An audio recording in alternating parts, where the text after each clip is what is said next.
Hello people, my name is Arina and I'm from Russia. Welcome to my sit-down show.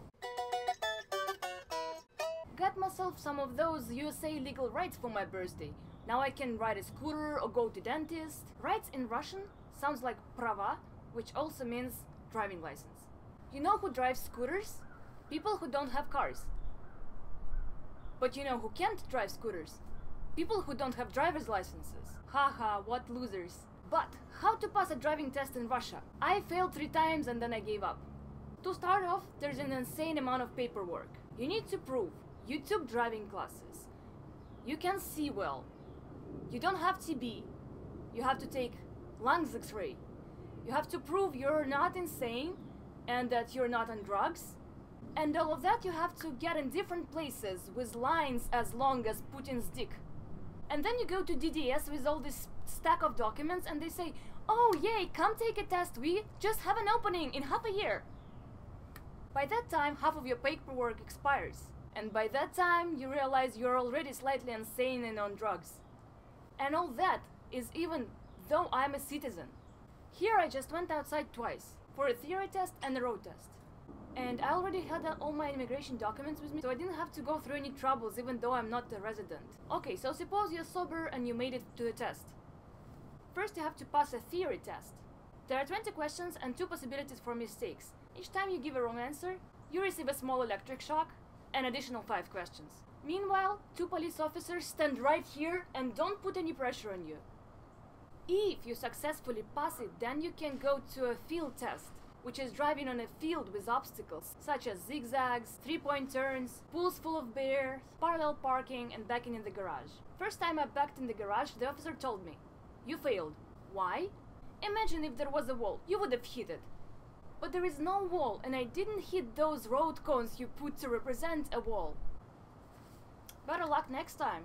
To start off, there's an insane amount of paperwork. You need to prove you took driving class. You can see well. You don't have TB. You have to take lungs x-ray. You have to prove you're not insane and that you're not on drugs. And all of that you have to get in different places with lines as long as Putin's dick. And then you go to DDS with all this stack of documents and they say, oh yay, come take a test, we just have an opening in half a year. If you manage to pass that, then you're finally allowed to do road tests, where you will do crossroads, roundabouts, U-turns, mountains, runways, highways, and then you forget to turn on a blinker and... To start off, there's an insane amount of paperwork.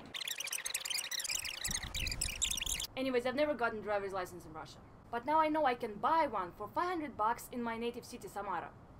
Anytime I tell this story to people here, they are saying, but look, we have so many accidents here in USA, but all of you people, drivers in Russia, are so good. Ha! Ha ha! Ha ha ha ha ha!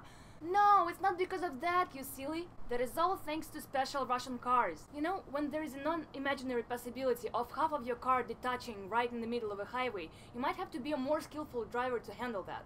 And also we have smart car ladder technology, which automatically prevents us from going out in a weather that's too cold, too hot, too wet, too meh, just by not starting. So that's another layer of natural selection. If you're not skillful enough to start a car in a regular day in Russia, which is minus 20 Fahrenheit, then you just don't go on roads. Also, they say that the main Russian car factory is built on a magical spot, not cursed.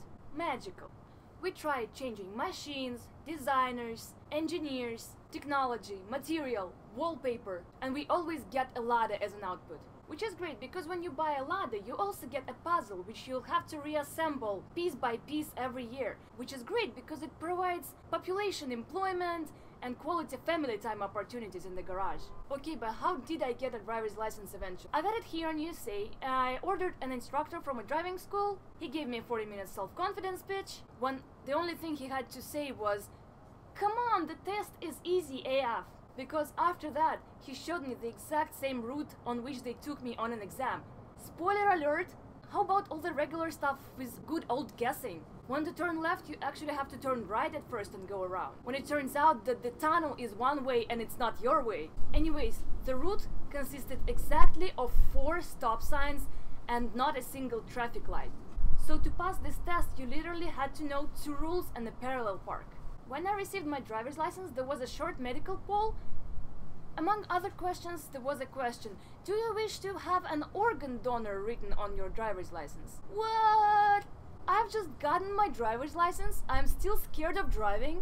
I've just heard all this self-confidence talks, and the first thing they tell me when they give me the license is, Hey, just in case you die on your first road trip, what are you planning to do with your organs? My blood type is on my ID. Organ donor is written on my ID. Wish me luck on my first driving day. That's the